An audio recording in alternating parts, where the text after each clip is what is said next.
L'électricité, partie d'Allemagne, a touché une grande partie de l'Europe de l'Ouest et près de 5 millions de personnes se sont retrouvées dans le noir hier soir pendant plus d'une heure. Le système de délestage mis en place a permis d'éviter des coupures dans tous les secteurs sensibles comme les hôpitaux et les industries. Les explications bien nécessaires de Séverine Lebrun et Marie Cros. 22h10 hier soir, il reste 4 minutes de match. Dijon contre Caen. Et soudain, le noir total. Dans l'obscurité, les joueurs patienteront 25 minutes avant de pouvoir regagner la glace. Même ambiance fantomatique, ici, dans les rues de Dijon. Plus d'éclairage public, plus d'électricité dans les foyers. Partout en France, des pannes de courant en cascade. 5 millions de Français sont touchés.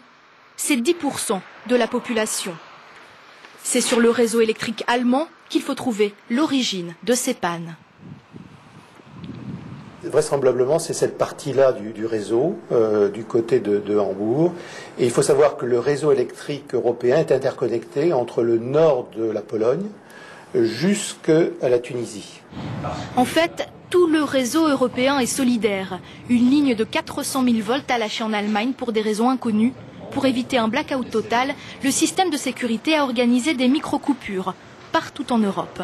Si ces coupures sélectives de consommation n'avaient pas été faites, on aurait été vers un écroulement complet du réseau électrique européen. On aurait mis toute l'Europe dans le noir, avec les conséquences que l'on connaît, c'est-à-dire plusieurs heures, voire plusieurs jours de privation d'électricité.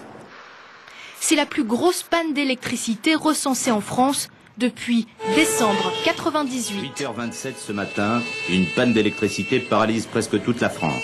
À l'époque déjà, une ligne à haute tension avait lâché à cause du grand froid et d'un pic de consommation.